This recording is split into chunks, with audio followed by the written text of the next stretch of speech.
Au nom du Père, du Fils et du Saint-Esprit. Amen. La paix de Jésus soit dans votre maison, sa paix et sa joie. Alléluia.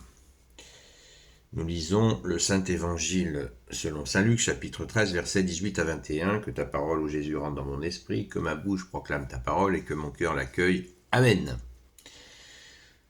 Il disait donc, à quoi comparer le royaume de Dieu? Quelle image puis-je en donner? Il est tout comme la graine de moutarde qu'un homme a prise pour la semer dans son jardin. Elle a grandi, elle est devenue un arbre, si bien que les oiseaux du ciel se sont abrités dans ses branches. De nouveau, Jésus leur dit, quelle image puis-je donner du royaume de Dieu? Il est tout comme le levain qu'une femme prend et enfouit dans 3 mesures de farine jusqu'à ce que tout soit levé. Eh bien, ce matin, nous avons là l'image de ce royaume des cieux qui s'étend, qui se développe, bien sûr, à l'intérieur de nous, à l'intérieur de nous. C'est une image, on n'est pas habitué, Jésus nous donne souvent des images, vous savez, du monde rural d'où il vient, pour que les gens comprennent.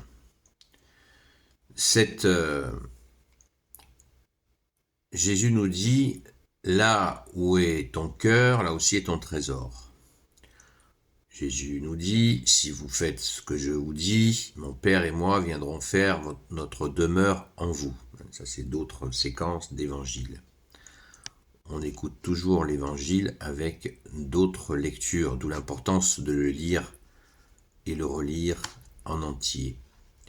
Parce que on fait écho quand on lit une parole, et bien d'autres paroles vont nous aider à comprendre cette parole. C'est vraiment nécessaire. Donc ce royaume, ce que Jésus dit, il disait donc, à quoi comparer le royaume de Dieu? Quelle image puis-je en donner? Voilà. Il s'interroge. Qu'est-ce que je vais pouvoir vous expliquer pour comprendre le royaume de Dieu? C'est un sujet qui nous est très cher, puisque beaucoup nous interrogeons sur quel est ce royaume. Mais Jésus nous dit aussi, le paradis ne viendra pas d'un coup d'un seul. Donc nous avons des séquences de ce royaume, des moments absolument incroyables, pas d'un coup d'un seul. Je pense que ça nous est tous arrivé.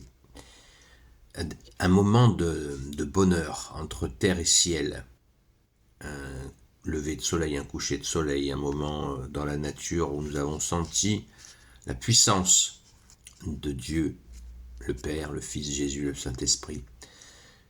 Ça dure quelques fractions de secondes, mais on sent cette puissance, on sent cette grandeur. Des fois, on a des ciels qui s'illuminent comme ça le soir, une grande paix, une douceur d'été. Quelque chose avec les feuillages qui bougent, les arbres, et on sent cette communion entre ciel et terre. On sent la puissance du Créateur, Père, Fils et Saint-Esprit. Et là, on mesure la grandeur, la puissance de ce royaume promis. Alléluia. Et l'allusion il est l'allusion par rapport au pain. Il est tout comme le levain qu'une femme prend et enfouit dans 3 mesures de farine jusqu'à ce que tout soit levé. Ça, c'est en nous que ça se passe. On dit de la parole de Jésus, de ta parole, bien-aimé Sauveur Jésus, qu'elle soulève l'intelligence. Elle soulève l'intelligence. Et en nous, elle nous fait franchir des paliers de compréhension et d'action, parce que c'est dans l'action, on n'est pas là dans des salons à réfléchir, tu es le Dieu de nos vies, ô Jésus. Et cela nous fait grandir jusqu'à ce que nous soyons pleinement accompli en toi Jésus, bien sûr, vous allez me dire, on rechute régulièrement, oui, mais on ne revient pas, par la grâce de Jésus, on ne revient pas à la case départ. On a franchi des étapes par la grâce de Jésus qui nous donne... Jésus, on le disait hier, Jésus est le seul enseignant qui nous donne l'enseignement le plus puissant de l'univers, mais qui débloque en nous ce qui coince et qui nous donne bien sûr la force de franchir ces paliers de compréhension, de conscience, et on ne revient pas en arrière parce qu'on a compris par la grâce de Jésus que il y a des chemins de traverse qui sont périlleux. Merci Jésus d'être le bon berger. Alléluia. Donc, n'hésitons pas à lui abandonner nos misères, ce qui nous empêche d'avancer, pour que cette patte, c'est nous qui sommes cette patte, qui va être entièrement levée. Jésus nous donne aussi l'image du vin. Vous savez, on ne verse pas le vin nouveau dans de vieilles outres. On le verse dans des outres neuves. Le vin nouveau, c'est la symbolique du vin nouveau, c'est l'évangile. Le vin, c'est l'allégresse, cette joie. Rappelons-nous que le premier miracle de Jésus, c'est l'eau transformée en vin. Notre très sainte Mère Marie avait dit à Jésus, ils n'ont pas de vin, ils n'ont plus de vin.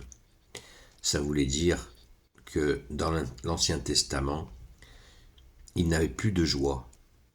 Et Jésus est venu transformer l'eau en vin, en amenant l'évangile, il est venu redonner la joie.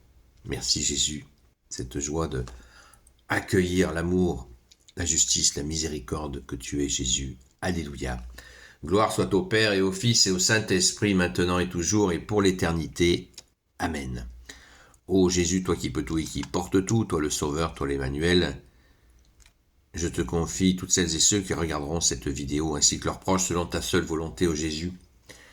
Sainte Marie, Reine des cieux, toi l'Immaculée Conception, toi qui écrases le serpent, toi qui as la lune sous tes pas, toi notre Mère, Notre-Dame. Saint Joseph, toi le juste et le saint, toi le sage, toi la terreur des démons, toi le saint gardien de la Sainte Église catholique et apostolique, Sainte Marie-Madeleine, notre chère Sainte Patronne, et vous tous les saints et saintes amis de Jésus, Saint Michel Archange, Saint Gabriel Archange, Saint Raphaël Archange, et vous tous les anges qui servez Jésus, je vous confie toutes celles et ceux qui regarderont cette vidéo, ainsi que leurs proches, selon ta volonté, ô Jésus. Les oiseaux du ciel, si bien que les oiseaux du ciel se sont abrités dans ses branches. Je vous parlais du feuillage, des arbres, dans un moment de plénitude, où on perçoit la grandeur, la puissance du Père, du Fils Jésus et du Saint-Esprit. Amen. Gloire à la Sainte Trinité, gloire à toi Jésus, nul ne va au Père sans passer par toi. À très vite.